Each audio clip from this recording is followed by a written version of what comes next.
It is indeed a beautiful morning today. This is Atlantic Television Network, and we're ready again to talk about current issues in Nigeria. It's Atlantic Blowout, and Atlantic Blowout is a syndicated live program of the network that features chit-chatting and even conversations on special interest topics, on news events and stories through correspondence reports, experts' opinion, and stakeholders' analysis. We have some really juicy stories for you. We'll take this one talking about strike, where federal government and ASU have finally reached an agreement. I know you're eager to find out what that agreement is. You find out more on the show. And then on economy, let's rally behind Tinubu to salvage Nigeria. This is a statement from Shetima.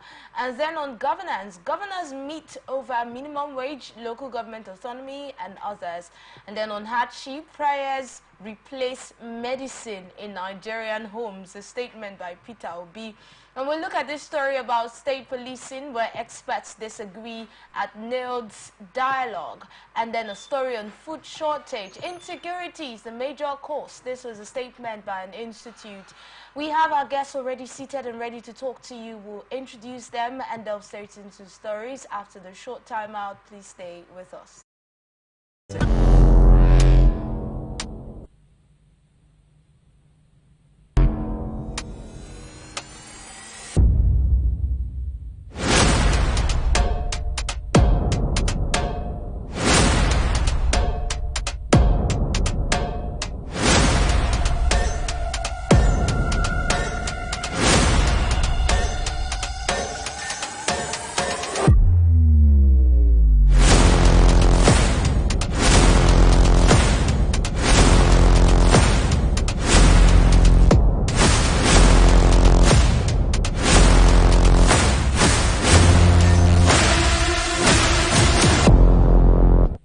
From the line across the ocean, the land beyond the mountains, through the Sahara, we bring on-the-spot news, live analysis, expert discussions on trending stories in politics, business, socio-economy, sports, and documentaries. So catch all the updates on the happenings around the globe.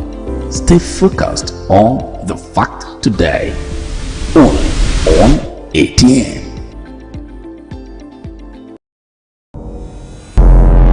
Every day our lives.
To have you back. Let's delve straight to it now. We have with us in the studio on my right Dr. John Idumange. He is a rights activist. He's a lecturer, a journalist, arbitrator, and a management consultant. Good morning, Dr. John. Flamboyant introduction. Very beautiful one. Good morning. And that's just a few amongst other things that you are. Of course. Okay. Well, one of these days we'll take our time and really introduce you. All right, we also have with us in the studio Ambassador Ekie, C. Ekie. And he's a public affairs analyst amongst many other things. Ambassador C. Ekie doesn't really like so much attached to his name. Just call me a public affairs analyst and I'm okay. My pleasure. Good morning, Ambassador Ekie. Thank you, my pleasure. How are you doing this morning? Fine. Welcome. Thank you. Okay, let's look at what we have. The very first story is a really juicy one. It's talking about the federal government and the Academic Staff Union of Universities, where it was reported that on Wednesday, yesterday, they ended their closed-door meeting with an agreement that all contentious issues will be amicably resolved to avert the strike. The parties also agreed to kickstart a communication process to avert the planned industrial actions by the union. And the parties had entered into a closed-door meeting which began at about 4:30 p.m. at the ministry's headquarters in Abuja. The meeting, which lasted for over 2 hours, had in attendance the two ministers overseeing education, Tahir Maman and Yusuf Sununu, and other top officials in the ministry in the federal government's team. Now, ASU President Professor Emmanuel Sodeke, who led the union's team, told journalists after the meeting that the negotiation process had begun, while hoping that the federal government would follow up on what had been agreed on. Okay, so in case you were one of those Nigerians who were really eager while watching when I told you that ASU and the federal government have finally come to an agreement, you were eager to find out what that agreement was. Well, this is the agreement. They have said that all the matters and all the issues that ASU have put on the table will be addressed so that we don't have another nationwide strike. I saw in the news yesterday, was the UUB, that's the University of Uyo branch of ASU, also said they were going to go on strike. University of Port Harcourt, they had a peaceful march the other day concerning intending strike. Uni Abuja on strike, and other universities, it seems ASU as a whole now, they want to go on a strike. But let's hope that this meeting would actually avert that strike. But what do you see this meeting coming up with? This is not the first time that we have had ASU and the federal government come to an agreement. Well, dialogue is a process and is the best conventional means of resolving issues. So ASU yielding to her employer, like I said the last time, that the ASU members must also realize that their opinion can never be supreme to her employer, which is the government. And also thanking the Ministry of Education for waking up to her responsibilities instead of relying on other arms of government to intervene. It shows that they were relatively not alive to her responsibilities. And I also want to thank ASU for towing the path of continual dialogue, because that's the best option for achieving whatever ideas or project you want to achieve. Again, they have mentioned to us that the federal government have agreed to look into. Now, it's a wisdom statement, because, like I always say, all that ASU is requesting for may not be 100% be implemented by the government. It has to be realistic. It has to be possibly working out. Now, the demand of ASU some years back and now cannot be the same. So government response over the years, or over Funny enough, it's almost around the same thing. ASU keeps going over the same thing. So that's the point we are saying. So I want to believe that part of the discussion, which is our own advocacy, it should be measured more on our academic content. And then once that is taken care of, the welfare of ASU, the welfare of the university system should be given the uttermost attention. But that's after? After ensuring that our academic content is now problem solving driven, is now going to be resourceful, is now going to be beyond lecturing rather than training, then ASU are good, because we can now reliably believe that they are going to become the producers of government or the public or Nigerian economic resource persons.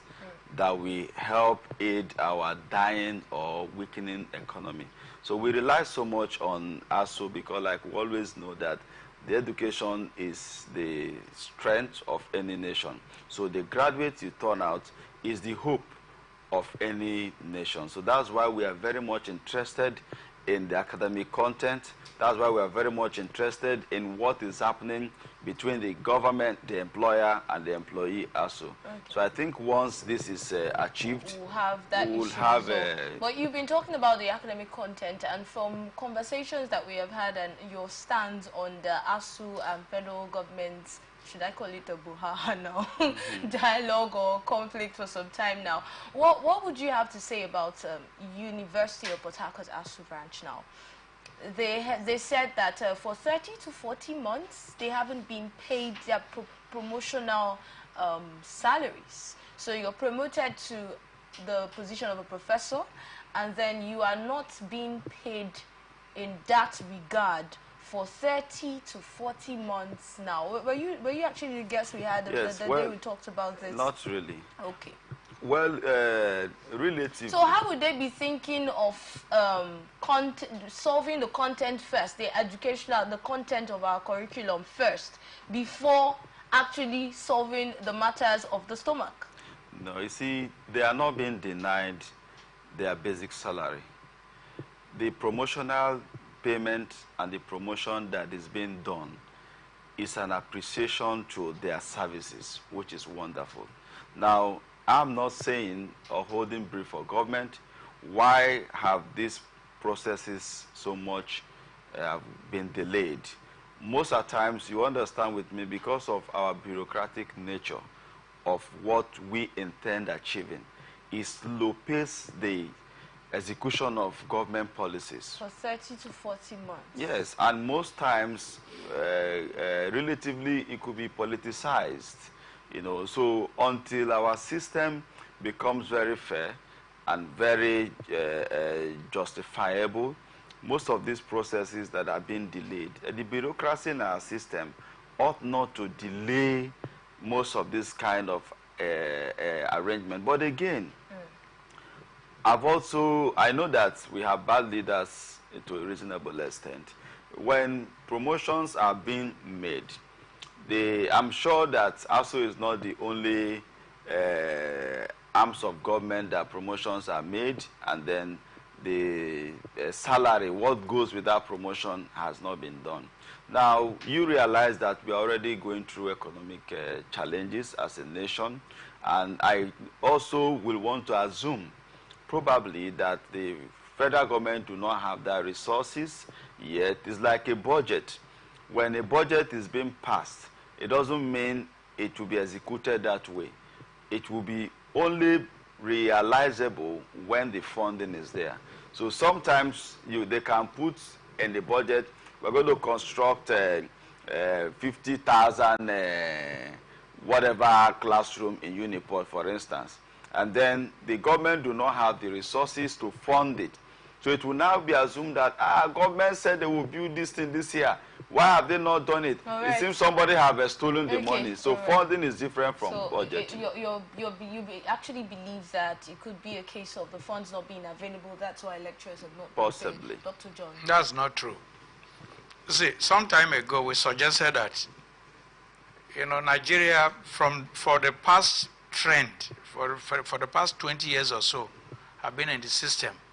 It does appear that government does not really need education in Nigeria. So at a point we suggested that we shut down all the universities, then plan, if it is 1 year, let us go back to the drawing board and plan to find out if we actually need university education.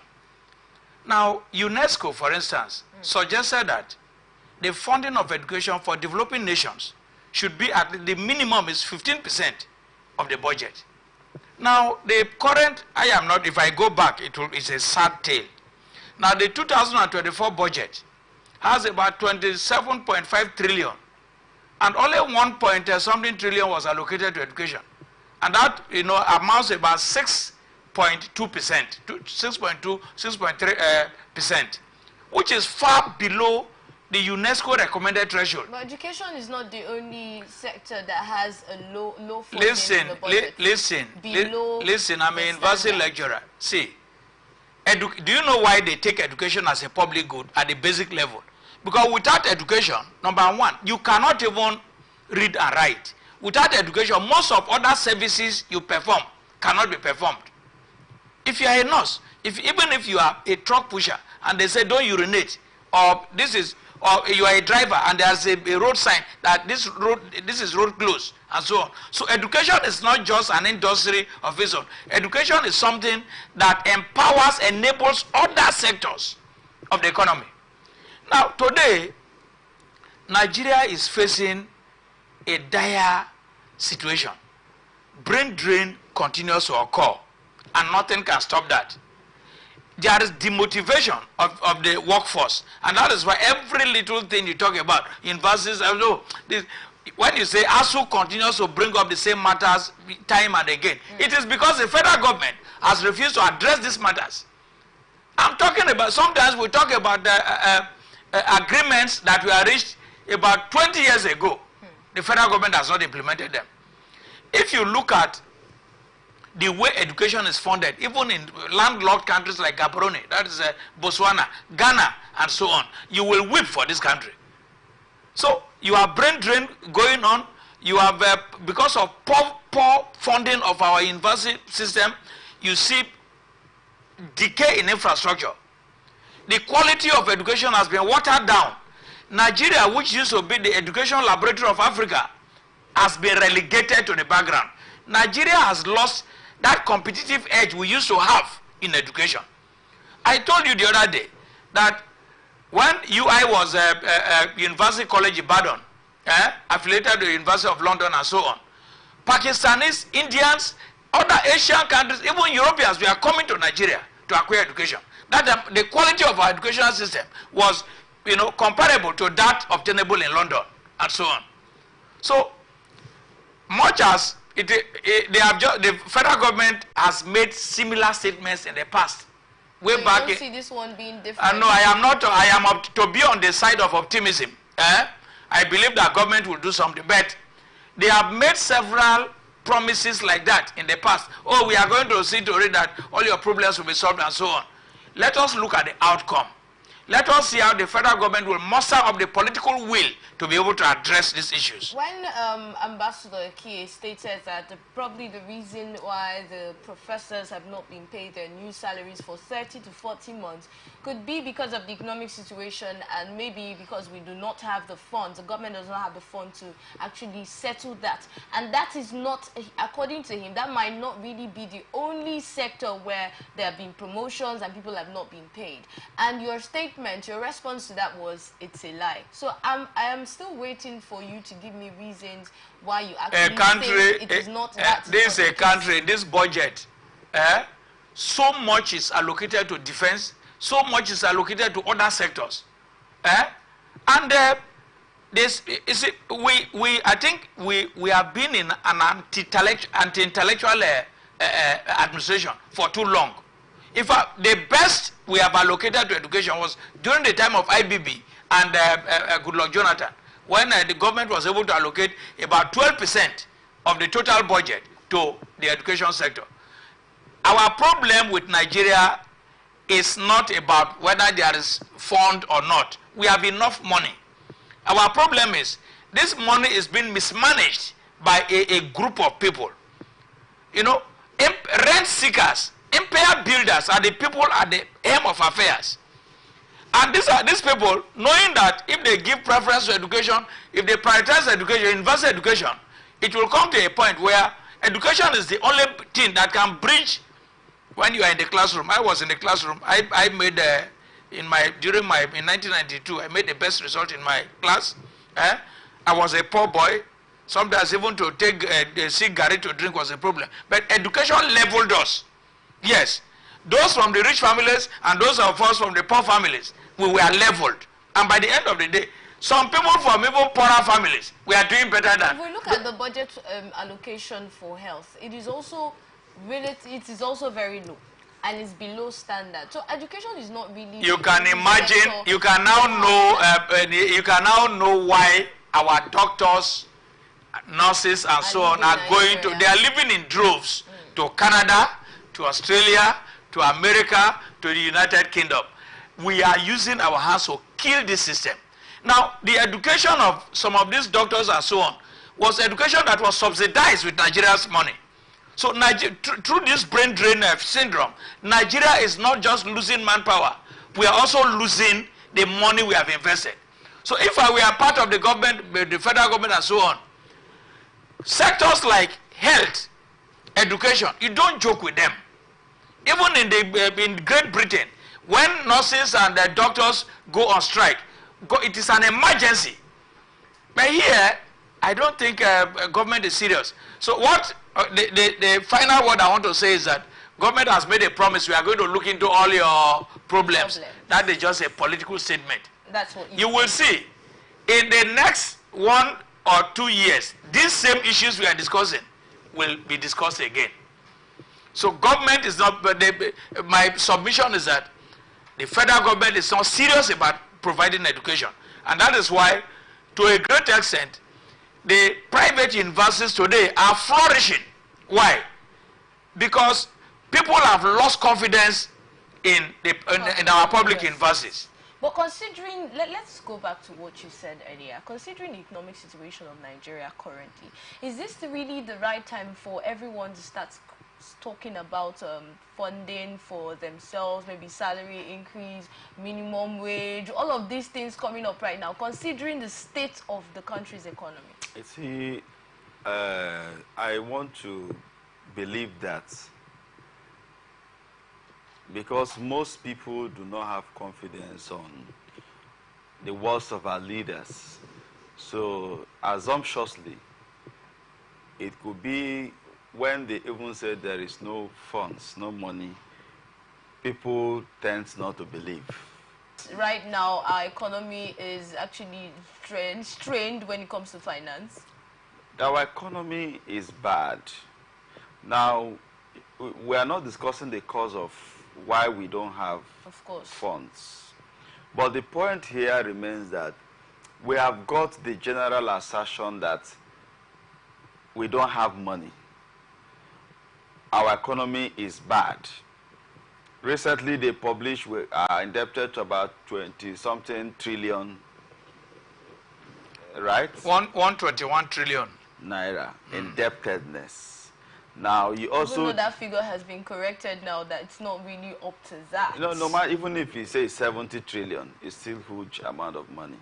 Now, the point is, a nation that wants to rebuild herself, a nation that wants to rebuild her economy, is a time for sacrifice. Sacrifice not just to the common Nigerians, because we have already sacrificed a lot. It is not our blood that the federal government needs now before they can understand that Nigerians have greatly sacrificed. Now, the leaders in government ought to sacrifice. Also, at this point, must also increase her sacrifice. And since it's also we are majoring upon now. We are not saying that the welfare of ASO is not okay. But we are saying, can we go back to the drawing board? Why are we where we are? He made a very worrisome statement that the brain drain in Nigeria cannot stop. For now. For now. And why I'm worried is because it's coming from the industry that has to produce our supposedly future leaders that are supposed to be a blessing and economic revivals. That's ASU now. Yes, that's ASU. So I want to plead, because he's a member of ERA, where people ought to be trained to know what they are, graduating them for. But when you graduate people whom you have lectured, at the end of the day, if it is a professional course, they will end up becoming theorists. They will know nothing, and what the society is looking for What our economy is looking for is people who can do things in their areas of specialization. Is that in any way some... Okay. And now, let's face it. When you emphasize training, training does not exist in a vacuum. If you want to train medical doctors, you need a lot of equipment and materials. If you want to carry out an operation on somebody, you need machines and so on. Do you know that so many hospitals in Nigeria do not have kidney dialysis machine? Do you know that neurosurgeons, we have qualified neurosurgeons in Nigeria, hepatologists in Nigeria, hematologists in Nigeria, but they are not functioning. Why? They don't have the working tools. Most people erroneously believe that ASU is after salary. ASU is not after salary. When you talk of training, where will the training take place? I take you to the laboratory and there are no reagents. I take you to the a theater and there's nothing. Let's say you are studying snakes. You need to go to the field to get these snakes, culture them, and dissect them, and so on. But we don't have the resources. Today, look at the zoos we have in Nigeria. What you see in our zoos, emaciated monkeys, chimpanzees, and so on. Emaciated. So the idea that we have, don't plead with lecturers, please, Ambassador. Don't plead with lecturers. No, we should allow the lecture off. There is money in Nigeria. But have the students not suffered enough? Now listen. Jagaba came in and said subsidy is what? Gone. Which means that Nigeria is realizing a whiff of a lot of money from subsidy. Only yesterday we bought petrol. Was it 15,000? We just went, drove to one place, came back, and so petrol is what? So you're finished. talking about the president now, right? Now, that subsidy money, what does it? Why did we stop subsidy? Is that why ASU is going on strike? Listen. Because they haven't found the money. It is not. That is ASU. Our problem started in 1992 when I graduated. ASU was still on strike. It's not today. The problem of ASU is not today between the ASU and the government. It's not. It did not start today. 40 years ago, this problem has continued. Dr. John, there's the belief that when we look at ASU's demands, even though ASU time and time again said they are doing this for the educational system, and then the students, which we actually see, but the students whom you say you're trying to advocate for, these students are suffering a lot because of these. The students, when the two elephants fight, what do you expect? Remember, some of the university lecturers also have their students, their children and was in those schools. Yes, of course. So it's not. But don't you think that should be something that should also be looked into? Because yes, my dear, when we are talking of welfare rights, yes, keep morality in your pocket. Okay, that means it's welfare that's the issue. Whereas that means welfare is actually the issue. Listen, that's the major issue. Listen, it's not the major issue. They are talking about equipping universities so that we can keep up. With other universities elsewhere, compete with other universities elsewhere in the world. You see, the case of teachers' welfare is just a negligible aspect, component of their demands. All right, Dr. John, please hold on. Yes, looking at Doc, you see a very comfortable man, and I'm very much sure that Doc is very comfortable looking at him. There is no evidence of hardship or poverty hovering around him. Now, he will agree with me that to a very reasonable extent. You have the University of Port Harcourt Teaching Hospital, assumptuously supposed to be the laboratory for those studying medicine in the University of Port Harcourt. And I know that they have quite good facilities. It may not be enough. Now, I also know that there are doctors who are also lecturers in the university who have private hospitals, in that they refer patients to their private hospitals because government could not provide. You see, we lack patriotism. We feel that government must provide everything that we need. And that's where we are getting it all wrong. I'm not trying to hold brief in the mismanagement of our resources, but I'm also saying that we as managers in the educational sector we also need to be compassionate. We also need to be charitable. We also need to show a kind of humanitarian, services, knowing too well that these are our children. We remember, historically and what we see, there has never been a time that teachers were well paid. But we realize that their children, the good Lord have always blessed most of them, that took good care of them because of that humanitarian services they render, even with the little peanuts that were being given. So I think that the blessings of the Lord have not ceased. So my appeal is still to government and to ASU. Okay. Appeal to the federal government, not Yes. ASU.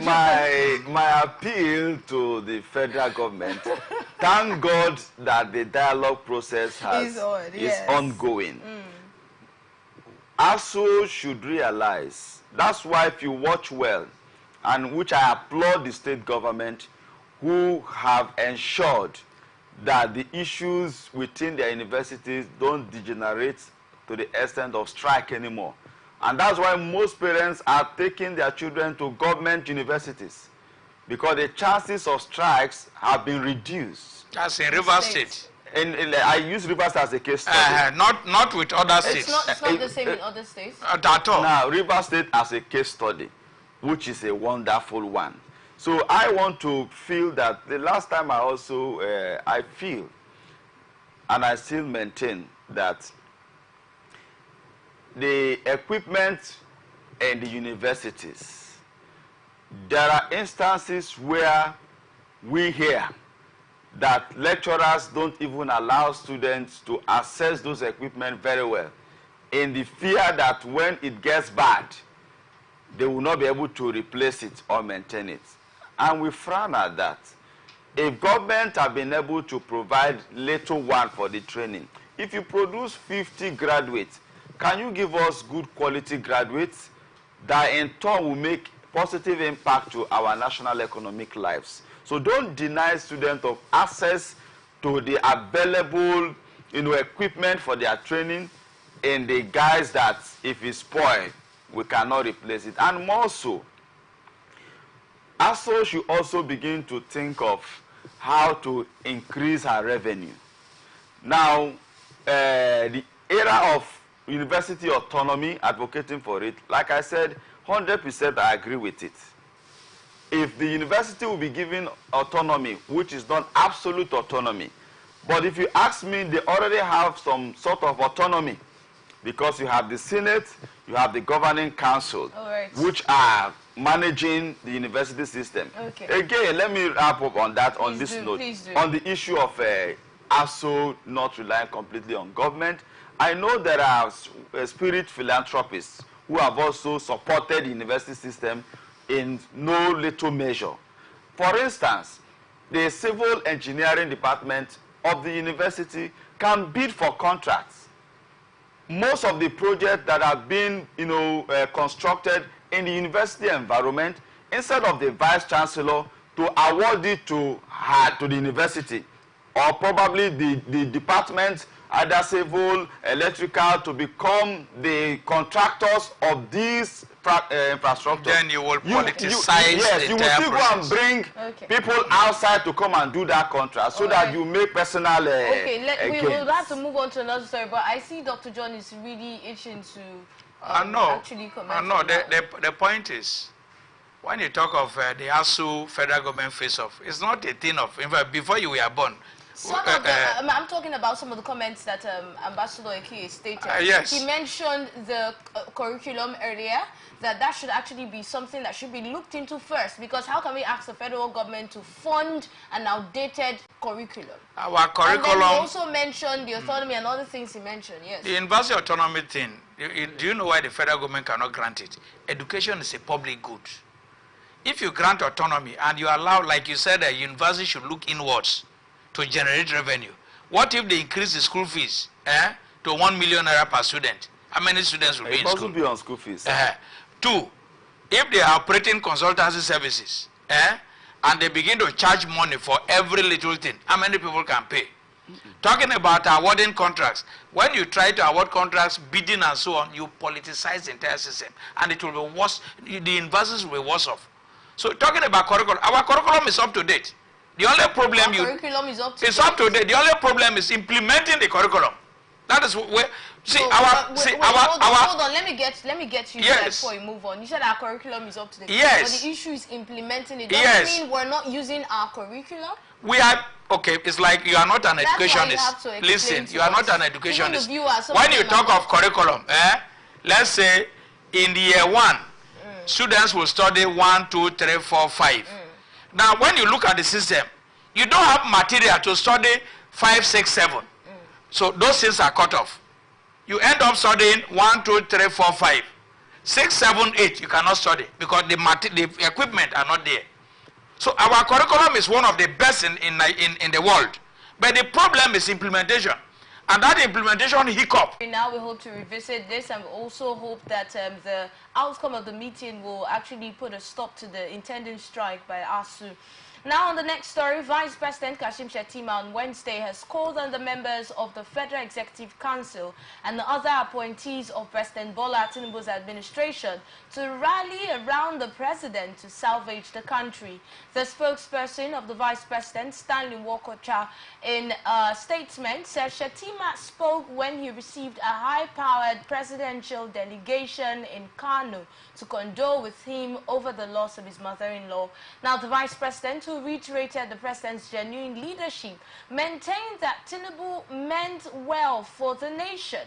And he said in his words, and I quote, "I want to register my sincere gratitude to President Bola Tinubu for sending such a high-level delegation to condole with us about the sad demise of his mother-in-law and all of that." But that's not our focus. Our focus is on the statement by the Vice President asking Nigerians, well-meaning Nigerians and all of that, to actually rally behind Tinubu to salvage Nigeria. It actually shows that this is not something that can be done by one person, especially with talks around saying that the president probably doesn't really know what is going on out there. He doesn't know the real impact. There are talks like that. Some people believe that probably the eyes of the president are not showing him what exactly the people in society are facing. Yes, Ambassador Ikie, let's get your thoughts on this story. Well, I think, let me join to condole with the family of the Vice President over the demise of the mother-in-law, and his appeal to Nigerians to rally around Mr. President to salvage our economy. I think it's a good call from, let's believe that the intent of that appeal is very genuine and sacrificial, because you also agree with me. We are talking about being patient with Mr. President, which is a wonderful one. But we also hear over the media that there's a new construction of the Vice President's residence that was in billions of naira. Now, is it something that ought to be done at this moment when we are looking at how the economy and Nigerians ought to survive economically? So sometimes 1 in 1,000 of corrupt government officials who have so much money at their own private coffer. So I don't want to deny the fact that we do not have money in this country, because like I asked, we are owing about 100+ trillion million naira, right? 121 trillion. So 121 trillion, even if it's 100 trillion. My big question has been, what is the impact of that indebtedness? Where did this money go to? Was it shared among our political leaders? When I advocate to say, okay, please give us 1 million naira in every 3 months, it looks as if maybe we are asking for too much. But whereas 121 million naira indebtedness in where we cannot see the visibility of that resources. So why didn't you even say, okay, we have 100 trillion naira. Nigeria citizens were about 200 and something million. And in this month of welfare, all of you will have 2 million naira. That debt is an accumulation. That's it's not like money was taken once and then that's what we are saying now. accumulation or no accumulation, it is government of Nigeria indebtedness. So my question is, if this money has reflected on Nigerians, our economy will not be where it is today. But this money, we are not invested sincerely in our economy.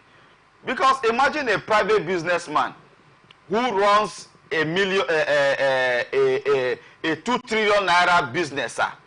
Do you want to tell me that that business will not salvage a lot of people around him? That's on a private hand. And this is now 121 trillion naira. Put it in investment. That's a whole lot of profit. So what we are trying to say is that I agree with the vice president. Let the thieves, let those who like to loot government funds, who are in power now, stop. If you are a contractor and you are awarded a job, sincerely do that job and get a little profit that's due you. Don't award contract and then you sell to another person, and then the next person sell to another person. At the end of the day, the work cannot be actualized. So we must sincerely take up the responsibility that we all ought to sacrifice. So that's your own definition of rallying around the president to salvage Nigeria. To a reasonable Thank you for your thoughts. All right, Dr. John. Let's condole with the bereaved family, especially the vice president. For the vice president to come out to say we should rally around, it means that people are no longer rallying around the president. That is what it means. So it is a political apologia.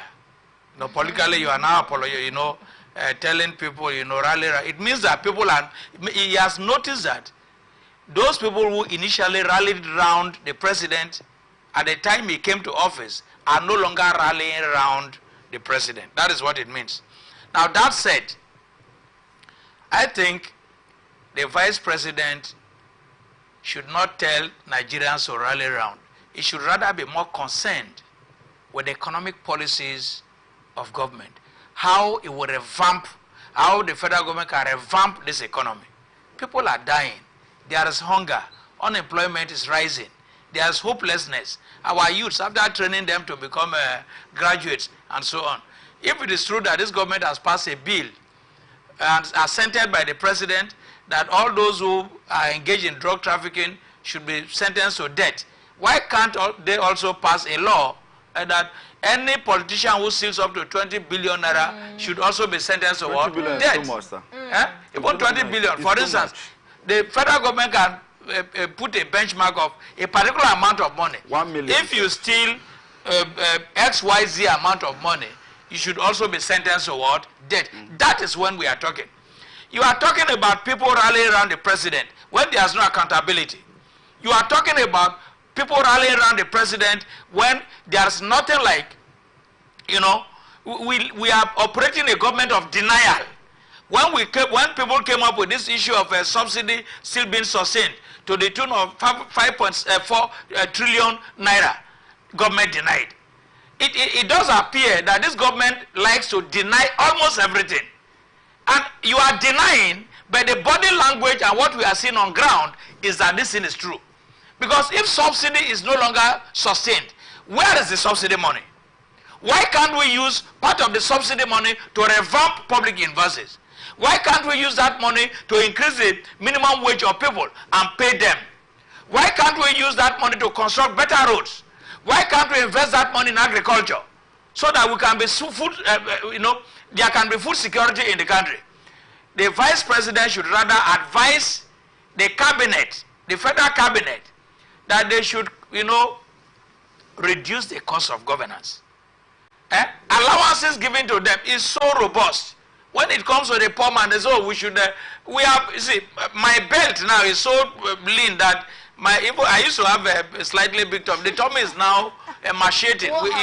You can see, people are no longer feeding well. Oh. In most cases, the pressure, do you know why people have blood pressure now? You pick your phone and you see sister calling, brother calling, so many people. Text messages of life. All of them demanding for one problem or another. So many people thrown out of job. More than 754 manufacturing companies out of the country. Have you bought Smith Klein products, Beecham before? Beecham now is ×4 of what we used to. Ampicross, go up. Because the company is living.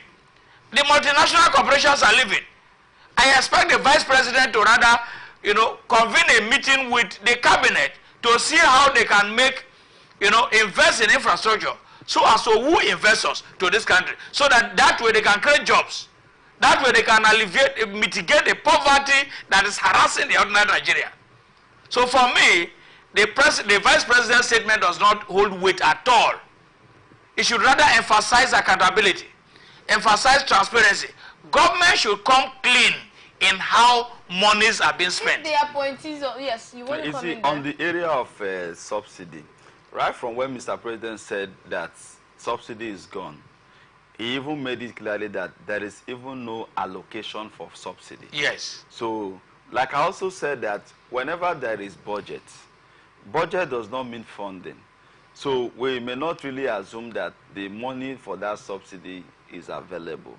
Now, when we talk about our economy, okay, for instance, in Imo State, there is a place where people have bought land with C of O, the new Owerri, where they want to build the developmental markets in Owerri.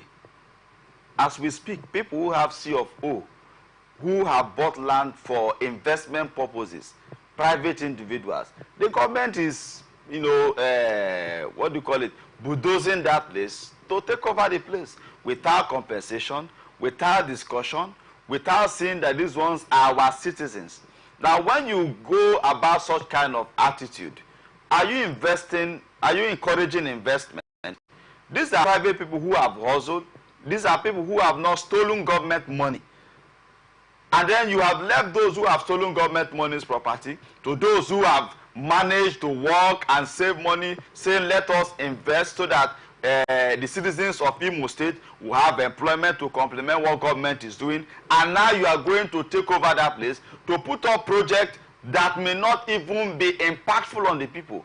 Because most time you see government will take over lands, build big infrastructures. In 2 years' time, 3 years' time, grasses have taken over those places. So they will want. You're advocating that clause should be taken off the constitution because that is actually the right of the government. The land belongs to the government. That's what we are saying.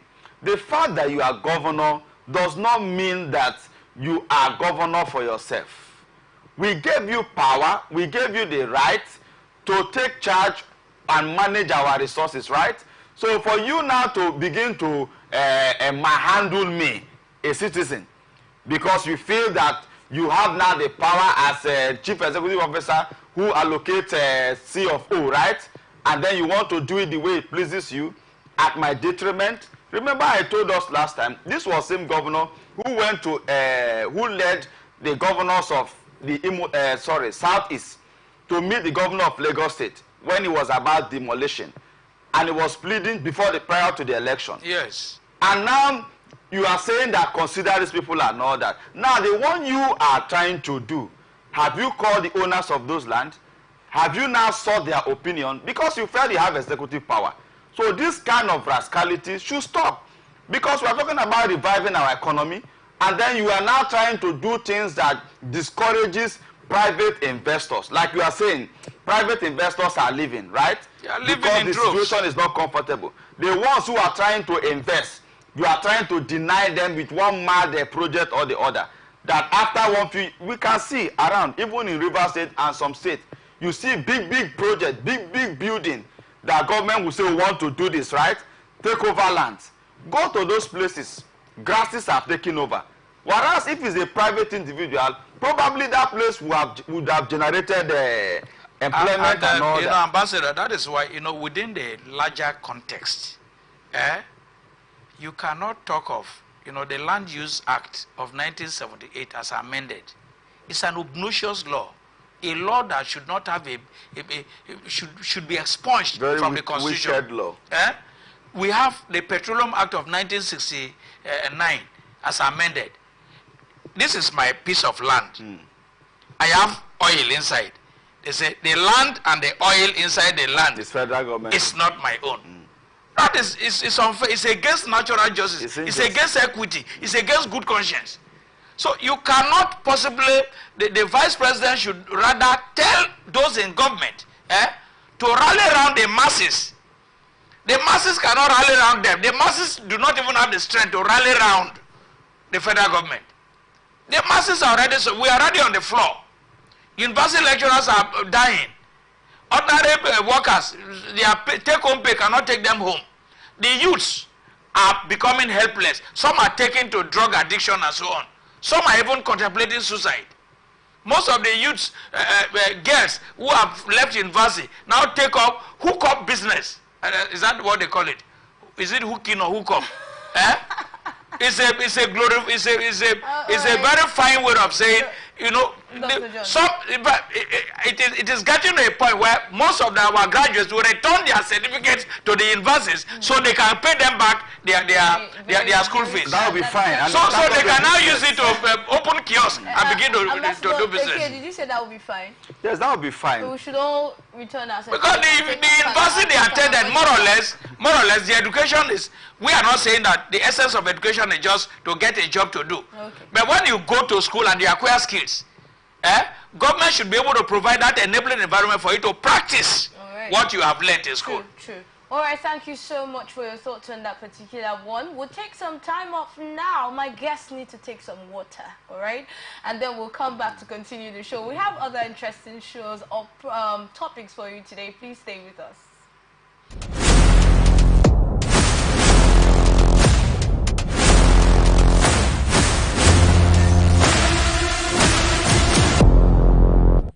From the lines across the ocean to the land beyond the mountains, through the Sahara, we bring all sport news, live analysis, expert discussions on trending stories in politics, business, socio-economy, sports, and documentaries. So catch all the updates on the happenings around the globe. Stay focused on the fact today. Only on ATN.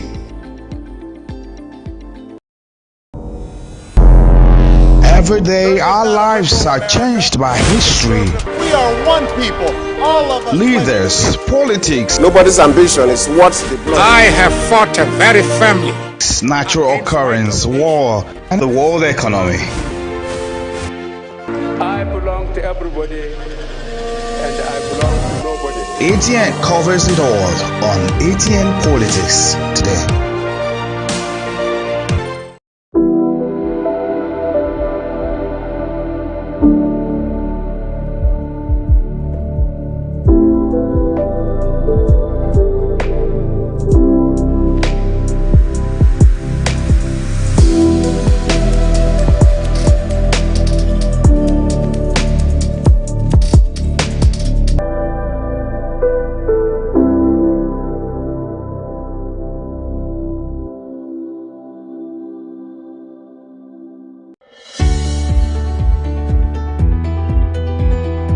People into the country illegally. That is amazing. Honorable you human trafficker. Honorable they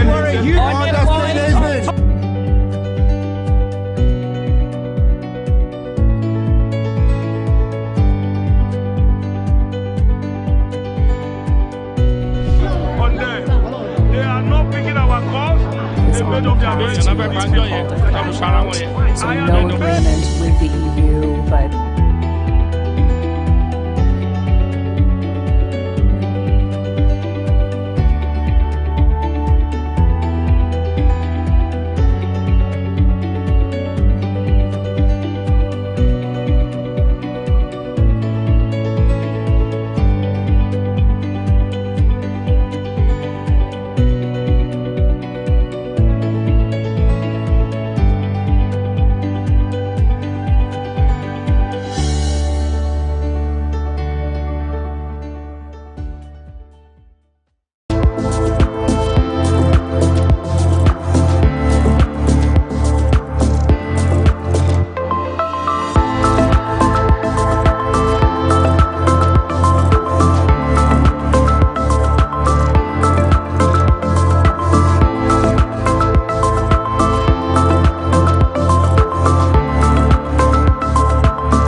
been able to punch. Thank you so much for standing by and joining us again on ATN Blowouts. Let's now straight to the next story now. State governors under the aegis of the Nigeria Governors Forum met in Abuja on Wednesday ahead of their meeting with President Bola Tinubu on Thursday. Now, according to reports, the meeting was called to review the ongoing debates over the proposed new national minimum wage embarked on by the Tripartite Committee on the National Minimum Wage. And it was also gathered that the outcome of the meeting will be presented to the President at an enlarged meeting with the National Economic Council to be attended by the President for the first time. We're going to have that meeting. I think that meeting will be holding today, where we'll actually have the President in attendance because it's very important for the matters to be discussed are very important, so the President really needs to be there. But then the governors actually held their own meeting, so they'll table their discussion, the results of discussion, in the larger meeting where the President will be available. It's the matter of minimum wage, the matter of local government autonomy and other critical issues going on in Nigeria. With all these issues, when we talk about issues going on in Nigeria, you definitely mention these topics now. So if all those meetings are being held, especially with the President, do you see us coming out of these issues? Well, should the governors even hold a meeting on the issue of local government autonomy? The answer is no. The local government is the third tiers of government by law. So why is it always difficult for state governors to allow that local government autonomy? It's simply because of political greed.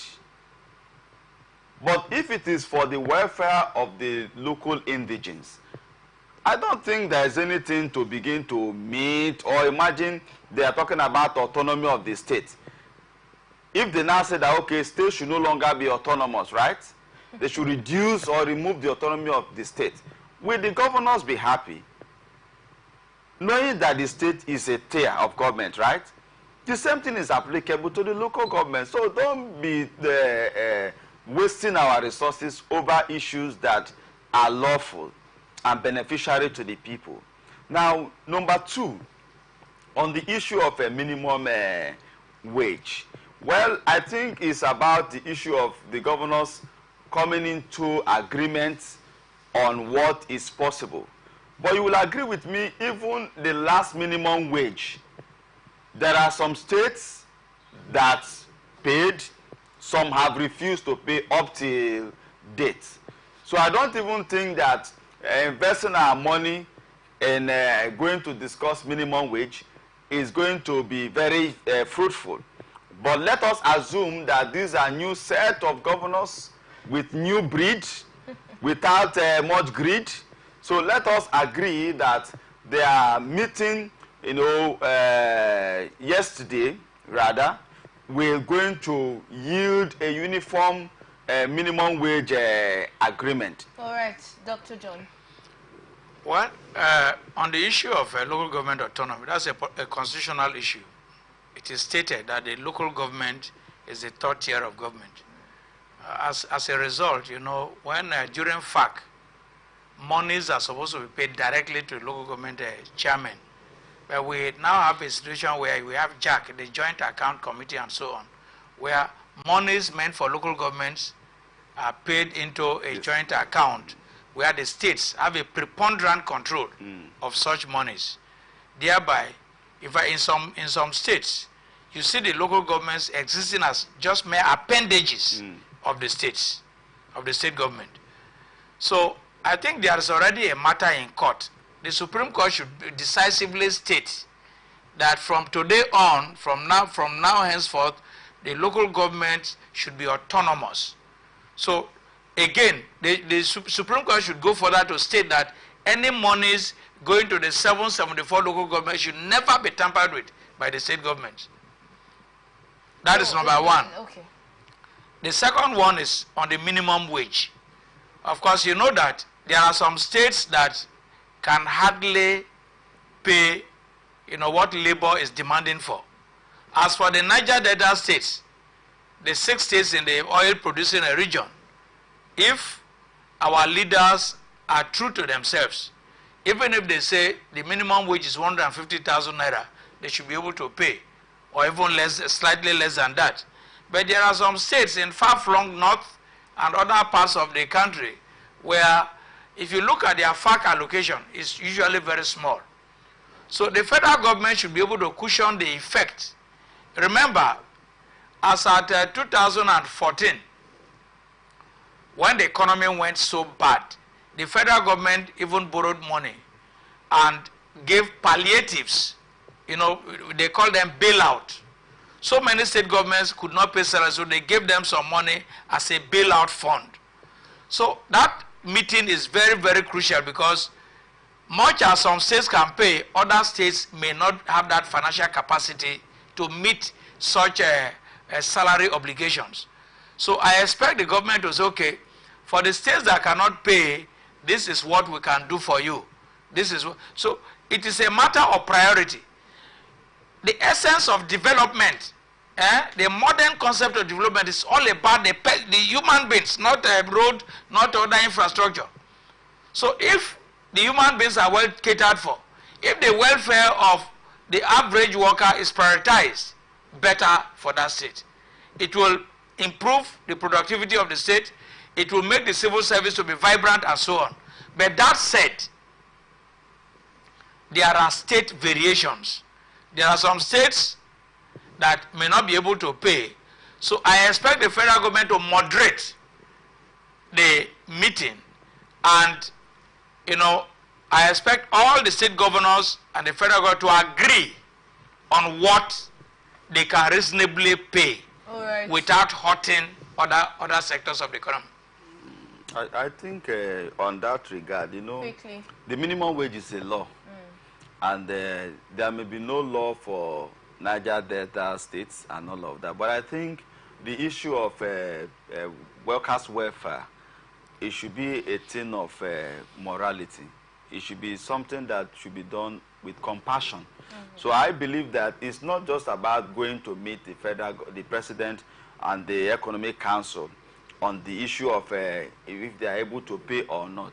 I think it's a call on trying to devise other, revenue generations in the different states, so that you can alleviate the poor living standard of the people generally. So I think this is what the state governor should be meeting at. How do we, create alternative revenues, not pressuring citizens already? Because the only areas where some governors think is how to tax people, how to collect from them, not on how to create more business ventures to alleviate, their economic livelihood. So I think governors should meet. If the Lagos State has an idea, the governor of Bayelsa has an idea, the governor of Zamfara has an idea on how to generate revenues, not necessarily pressuring citizens on ideas on business investment. I think they should discuss all of that too. Can I say just a word? 30 seconds. In Bayelsa State, the governor is, we have assessed everything. I think the governor is doing very well. Although the IGR component of the state is low, but, I was very happy to see that, in the last transparency briefing, the governor said, look, we are keeping about 81 billion naira in the coffers. That means that there is some level of transparency and accountability. I don't know how many governors can do that. So Governor Doediri should be commended on the score that he was able to declare that we have 81 billion naira left, which will be distributed to, which will be tied to projects. So it means that the state government is doing well. Okay. That is my perspective. Thank you very much, Dr. John. Former Anambra State Governor Peter Obi has said that most households in Nigeria now resort to prayers when they are sick instead of procuring medicines to treat themselves. Now, Obi stated this on Wednesday at Nnamdi Azikiwe University, Awka, while delivering a keynote address during the 6th public lecture of the Board of Fellows, Pharmaceutical Society of Nigeria.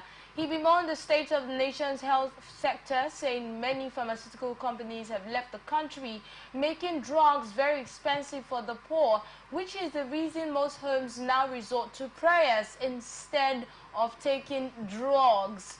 So if drugs are expensive, you cannot buy it. Yeah, just yesterday I was having a conversation with someone who was telling me how she was sick all this while, and I asked her if she has taken any medication. Did you go to the hospital and all? And she said, I just took some medications. You know, there's no money, so I just took the medications that I could take. And that's the case of many households that Peter Obi has actually referenced here. And if you read through with this story, he made mention of a hospital that he visited that had over 50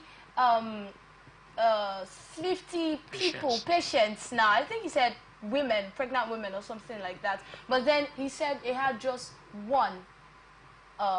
Was it one or two? I can't really get the number, but it was the comparison was, there was no basis for comparison with the number of patients and the number of healthcare practitioners who was there to attend to all of those patients. So that actually prompted this statement that he made. Now, even instead of people to go to the hospital, just stay at home and pray. Lord, take charge of this sickness. Well, the bad state of our economy is something that is visible. At this moment, we are aware, thank God he's also raising it again, that companies are leaving, including pharmaceutical companies. Yes. What is the federal government doing?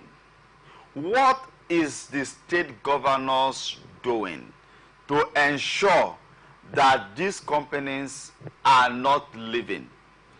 When you begin to tax companies in your state because you want to generate IGR, the aftermath effect will also be on your citizens, because you want to do one gigantic project, because you want to carry out one project or the other. So those companies within your state must be the ones to give you money. Can't you think of investment too that will generate resources?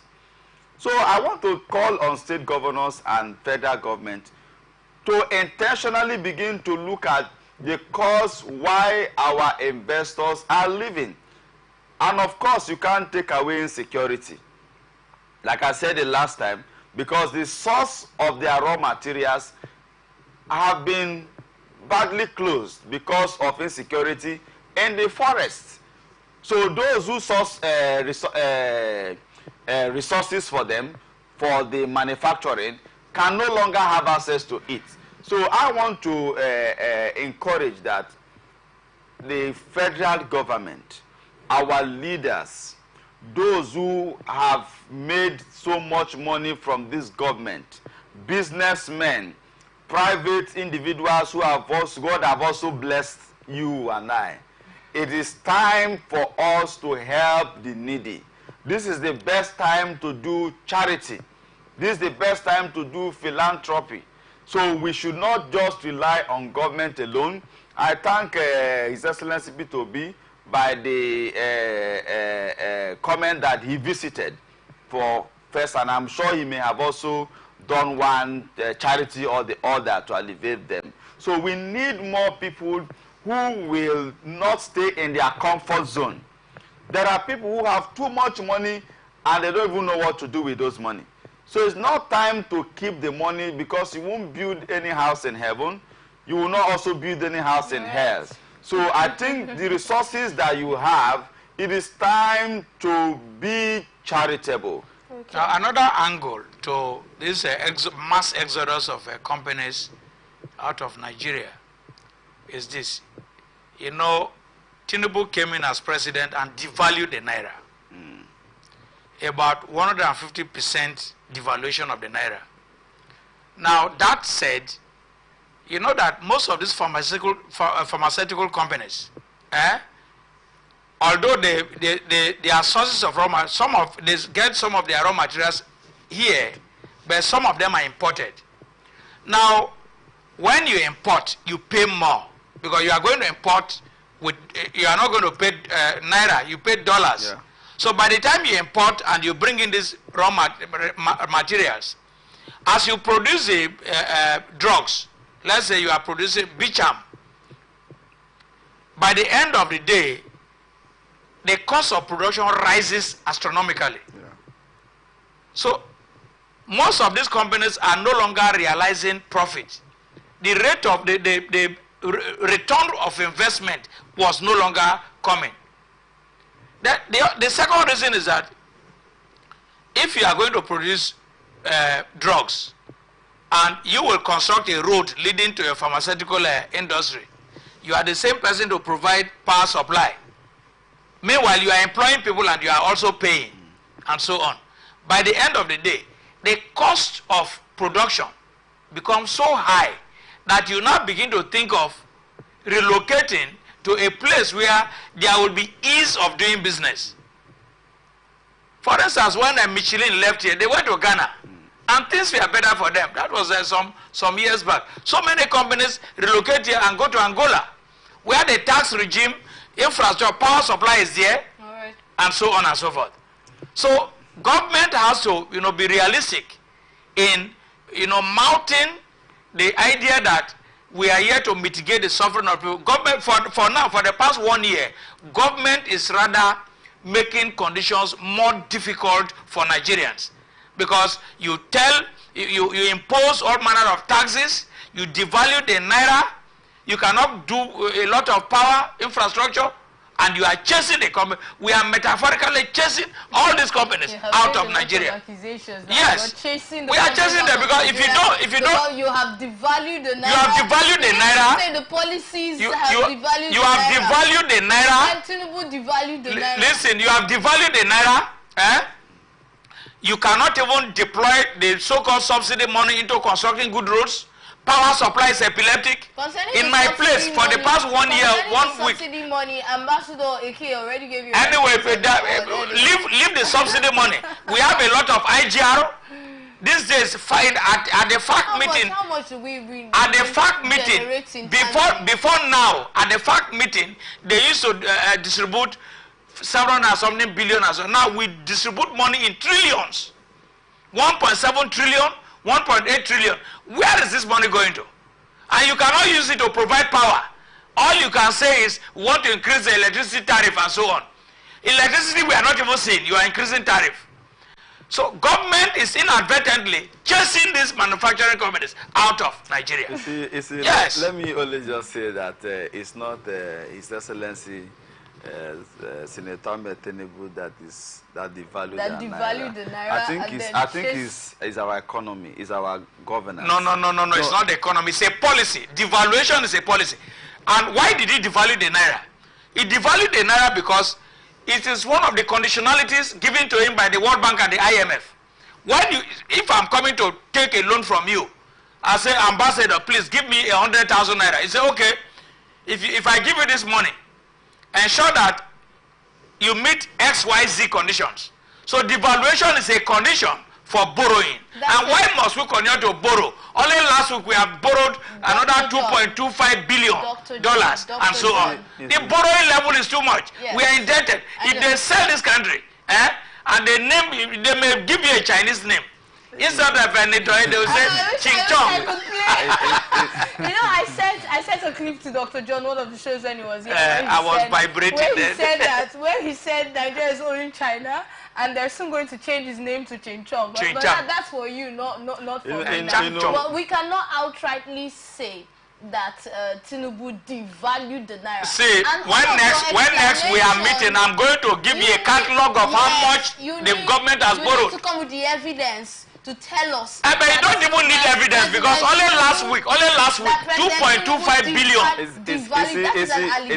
It's not an allegation. Yes, go on. The president is not the government.